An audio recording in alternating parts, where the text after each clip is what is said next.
Hey there, fellow streakers. It's Jeff and Jamie, and we are back with you again on yet another podcast. Excited about what's coming up. I mean, we're in the month of December, Jamie, and that means a lot of Christmas gifts are happening. Oh, yes.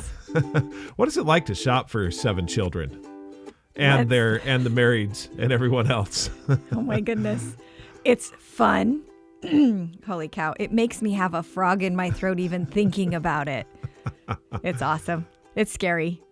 It's a lot of lists. How do you do it? I mean, how do you organize that? I'm sure people are interested in how in the world do you shop for 7 children? Well, and right now it's 7, 8, 9, 10, 11, because we have also married children, our oldest 2. So I've always been a list person, so I have a lot of lists, but I learned early on not to keep those lists in my purse because that's how one of our children found out a certain secret that I will not mention here, but y'all know what I'm talking about.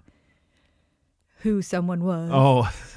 You're looking at me like crazy. I'm like, did I not think? make that as clear as I thought I did? Anyway, she found out something because I had a list in my purse. All of those were from you? Yeah. Anyway, I'm talking in code in case somebody's child is listening to our podcast. Because they might be. You never know. Anyway, I have a lot of lists. Now I've converted over to an iPad. I download a digital Christmas planner that has an individual gift list for each person, has a Christmas card planner, it has everything. So I keep track of everything on that. Don't we do has an online tracker planner. What is it? Something to read? Oh, something you want, something you need, something to wear, and something to read. Okay, so just three three gifts, kind of in those areas. 4 gifts, yeah. 4? What? Something? Something you want, something you need, okay, something there's 2, you wear, 3, something to read. 4. Okay, it's 4. It's a pretty common. I have honestly always thought of it as 3. I don't know why, but that's where I've gone. There's 4 things there. So that's it. That's how you do it. Oh, that's fantastic. You know, we have over the last few months had many, many listeners join our podcast. And a lot of them have joined the podcast kind of in the middle, which means that they haven't known necessarily the origins of streaking or where streaking has come from. But I do feel like it gives them a good flavor of us because I feel like that's how we live our life, kind of adopting people in the middle. Just come on in. Come on in. We'll take you. Here we go. Let's move forward with it. You'll figure it out as we go. And so what I was thinking is we would go and talk a little bit about what problem were we trying to solve when we came across streaking, because we didn't decide to do streaking all of a sudden. No. There was a catalyst behind it. There was something that was happening in our lives that the answer was not in what was currently offered. Right. And so I thought what we might do is, if you've been listening for quite some time, then this will be a little bit of a throwback as far as where streaking, the origins of streaking. Mm-hmm. But I also thought that it might be really good for those who have just joined us to learn a little bit more about what problem it solves and how it solves it. I love that. So where do we start? Where do you think we should begin as we think about that whole thing? For me, it always started with the running, even though I don't want to make streaking all about running. But as I look back and think at it, for me, that's where it started. Mm-hmm. Was because... And what problem were you trying to solve, do you think? I was trying, honestly, to be able to remain healthy and be able to keep running. But there's some people out there who really enjoy exercising. And I think I'm more of a person that recognizes it's a need, but I don't necessarily... It's not... Whatever I enjoy in exercising, it's not enough to get me out the door very consistently. So I was looking for something to keep me being consistent and motivated in exercise, in running specifically, because that's what I had started doing and I liked doing it. However, we'd signed up for races, and I had just reached a point that I didn't want to sign up for another race, but I was afraid that if I didn't sign up for a race, I didn't know if I would keep running. Well, and I got to the point where when we'd sign up for a race, I wasn't really serious about running the race. I mean, even though I know I had spent a little bit of money, mm-hmm. I'd paid the registration fee. It wasn't enough anymore. It wasn't enough for me to be motivated to continue to make things happen in the way they needed to. Right. So that's where it started for me. I think that was one of the problems I was trying to solve. Do you think, were there other deficiencies that were happening in our life during that time that were leading to it as well? Because I know with streaking, often people will start with a physical streak. I mean, that's where they live. That's where they exist today, is in athletics and sportsmanship, or in sports. That's where streaking currently lives and exists. And what we found is that it applies to so many more things in such better ways.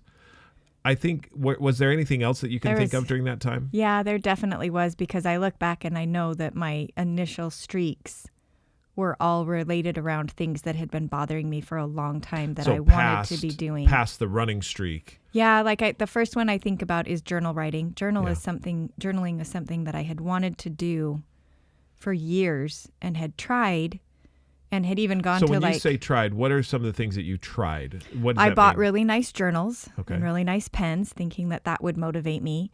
When they would do, I took a class on journaling. I would read Did you articles really? on journaling. I didn't know that. Yeah, I went and took a class on journaling, and that's where the woman said just 5 minutes a day, just write for 5 minutes a day. And that, it didn't work for me. I felt bad. Now, after having streaked for a while, I recognize that it's still, even that wasn't easy enough for me. It needed to be something Even simpler. even Laughably simpler. simple.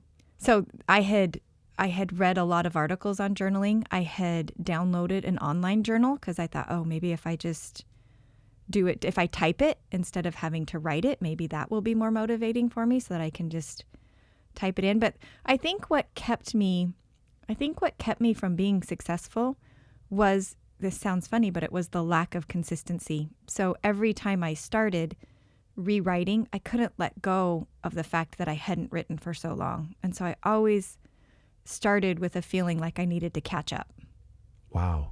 And so that would be pretty tough in journaling, because what that meant is from your last entry to where you were now writing, even if it was 2 weeks, you felt you had to go back. I'd feel like I had to go and fill back. in those entire 2 weeks with what it was that you had done, or significant events that had happened, or things that were going on. Right. And then the second thing I think about was one of my other early streaks was a financial streak. Again, a similar situation where I wanted to be more diligent in looking at our finances consistently, but had this similar situation that every time I would go to sit down and look at it, there'd be so many, it's like, oh, there's a lot of transactions, and why didn't I do this more? And just a little bit of... It's like, I remember we would spend Saturdays reconciling the checkbook and reconciling our bank accounts and reconciling everything, and it became a real pain. Right. And so I'd put it off and put it off and put it off because I knew once I sat down, it's going to take forever because we haven't done it. And then also, I think the feeling of frustration sometimes with myself, that I'm like, why do I keep doing this to myself? I know I want to know what's going on, obviously, in our financial life, but it was also the more time that went by that I wasn't keeping track of things, the more amount of time it was going to take to put it all in. Right. And that became a deterrent. It became easier to procrastinate it. And Yeah. so those were also things that were in the back of my mind. And then also, I think the reading to my children, another thing that I knew I wanted to be consistent at. And that, again, another thing that I felt was so important, but just couldn't necessarily, I just wasn't doing it consistently. When I look at the deficiencies, that I was similarly having feelings the same as far as things that I should be doing and things that I want to be doing. And as I looked at those things that I should be doing and want to be doing, those were the first things that hit my streaking list as well. Because when we started the running streak, I knew I should be exercising more. However, to your point, you can't go out and run a marathon and think that counts for 3 weeks. I know it doesn't, I don't know why it doesn't work that way, but it doesn't. And it's so frustrating. It is frustrating. But very few things. I can't think of hardly anything that works that way right now. But it's this needing of consistency. Well, and I think that, so the answer to consistency at that point in time before streaking was, well, you just got to get better habits. Yeah. I mean, it was, you just have to have better habits. That's all there is to it. And read books on habits and all kinds of things about habits. And the thing that always struck me about habits is, like what we've talked about before, is there's the two definitions of habits. One is something you do repetitively. The other is something you do that's automatic without thinking. And many of the books that are written on habits say that definition number 2 repetitively will become definition number 1. And definition number 1 never happened for me. Right. But I could never put that into words. I didn't ever know what that was or what it meant. And so when we started on the running streak and not knowing really what we were doing other than, hey, let's just see how many days in a row we can run or walk at least 1 mile. That's when all of a sudden it's almost like a key was inserted into the hole and turned, and the top of the lid of this treasure box opened just a little bit. And you said something that as you were talking, I was thinking about, is that the other thing that I think really changed for me when we started streaking when we set it laughably simple is that I now had a place where in my mind it was enough. I had done enough. Whereas a lot of these things you do, finances was different. Finances, I could sit down and be like, okay, I've got everything in order. You know, you reach a point where you're like, okay, I've got everything in order.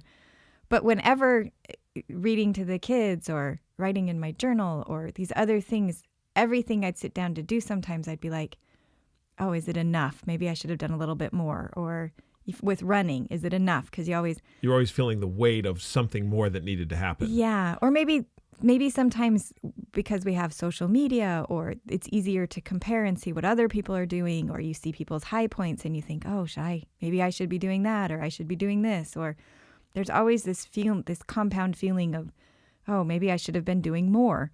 And one of the benefits that I guess as I look back to why I was able to keep doing it and why I still am able to keep doing it is because I've been given permission that what I've done is enough. Like I finished that thing. I'm good. Anything I do past this is great, but in my mind, I've won.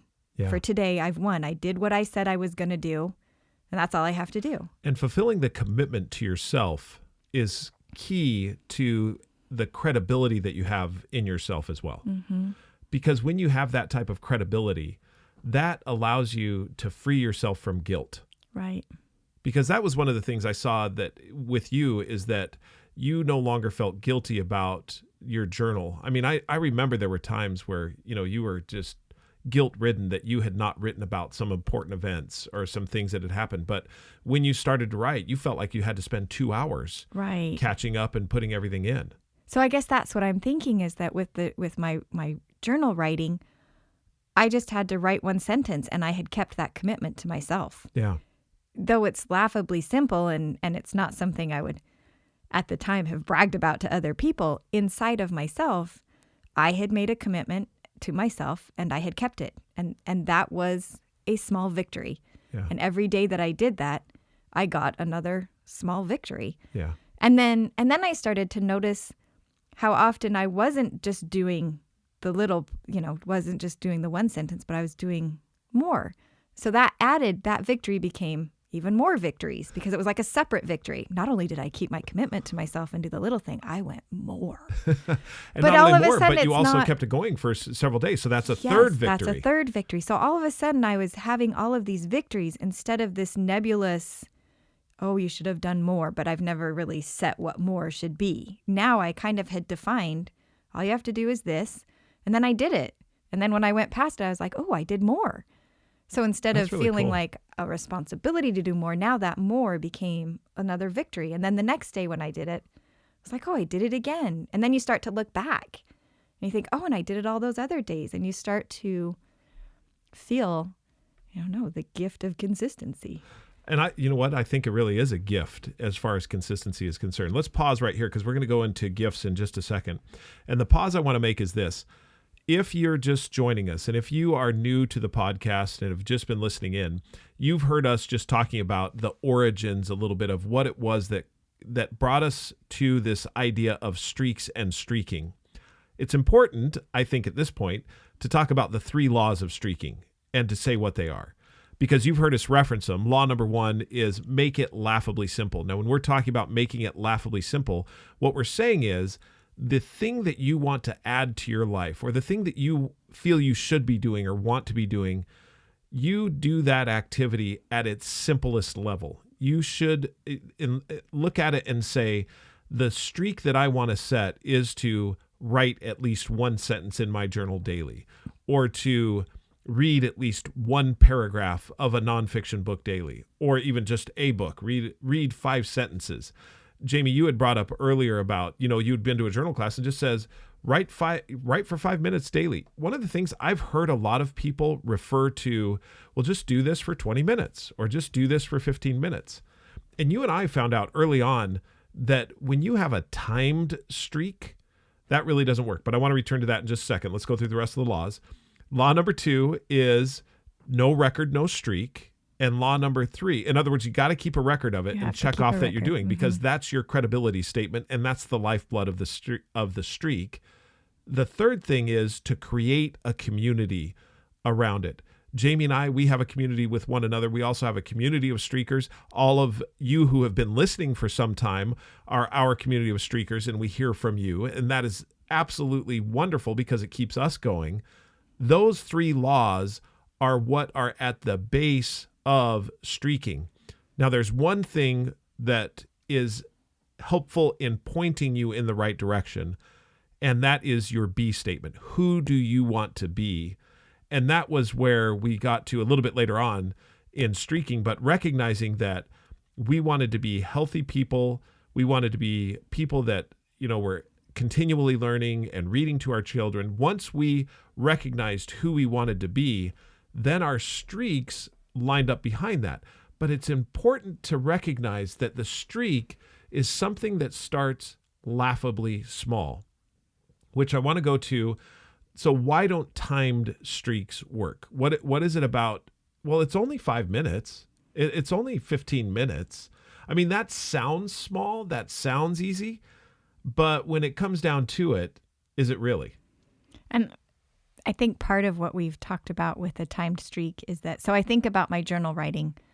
5 minutes is significantly harder than one sentence. It really is. It sounds silly, but it really is harder. And then what kind of became the focus was the clock. Well, am I done yet? Oh, it's only been 3 minutes. Okay. So focusing on that clock instead of what I'm, just keeping it consistent. How many times can I do this thing in a row?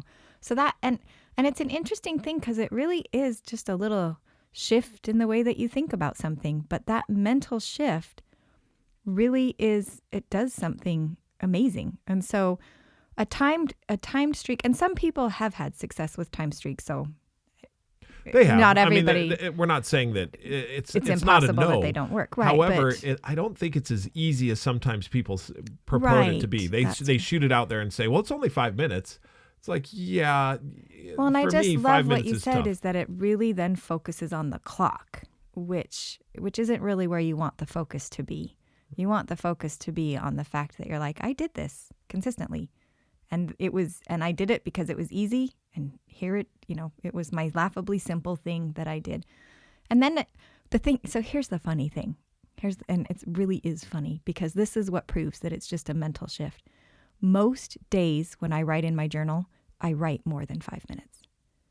But if you don't even recognize it though. I don't even recognize. You're right. That's the thing. I don't even know how much time I'm taking to write.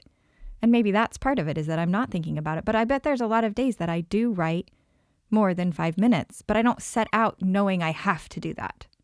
I set out knowing all I have to do is write my one sentence. Right. And then I've kept that streak alive. And that gift. So I think that as we talk about the gifts that streaking have given us as we go through the month of December, because that's one of the themes that we're going to have along here, is not only the gift of consistency, but something that you just said, which was the gift of a victory. Maybe that's what we should call this first gift of Christmas cheer for streaking. The first gift of streaking is the gift of victory. Because isn't that what it gave you? I mean, Mm-hmm. you were able to win, and you win every single day. Yes. And it's an amazing feeling to be able to look at it and think, I won. I feel good about that. And I'm going to do a little bit more. Even though it's something laughably small? That's part of the victory, is that those small victories, count, because it's not the laughably small. It's the fact that you're doing it consistently. That really is what makes the difference. I think it's pretty amazing to think about that. Laughably small is something that you can feel good about every single day. What I see is that with the gift of victory and what that gift is that you're giving to yourself and can give also to others through sharing with them what streaking has done for you, that gift of victory helps you to be more productive in your daily life, helps you to be more productive. Let me do it a little bit different way in your daily life, but in your daily life being professional and personal. It could be both of those things. And that whole victory can just start you on the right foot on every single day. And you can do it every single day.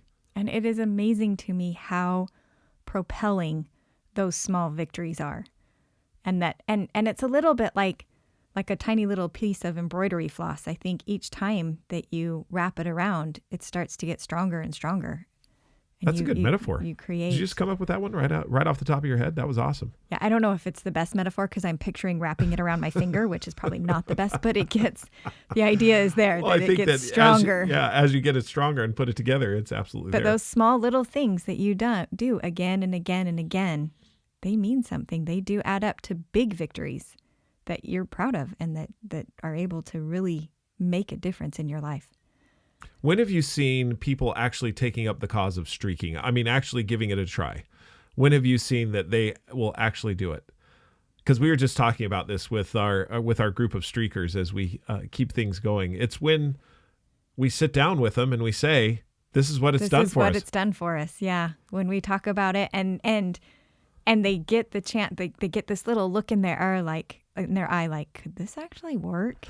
Like, could I suspend disbelief and give it a try? Is that really going to work? Is that something that we can actually do? So this year, give yourself the gift of victory. Yeah. With streaking. Let yourself win.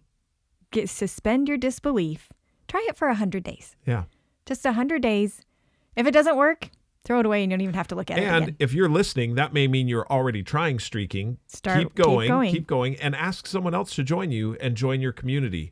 You will find that it increases your victory feeling inside of yourself even more. To see other people feeling that same sense of victory and winning. Well, I love talking about victories, and I've enjoyed this conversation with you, as I always do. I've loved it. This is fun. If you have a victory you'd like to share with us through streaking, please do so at Jeffrey, Jefffery, at streakingmastery.com, or Jamie at JAMI at streakingmastery.com. Until we talk to you again, have a wonderful day, week, month, or year, and keep streaking. Bigger, go home, they say, but I can show you a simpler way. It's the small and simple things that make the life we live worth living. Among the rush, do one push up, become a better you. It's the small and simple things that make you grow into what you're hoping. You're in a hurry, don't even worry. It's too simple not to do. It's the little things that make a better you.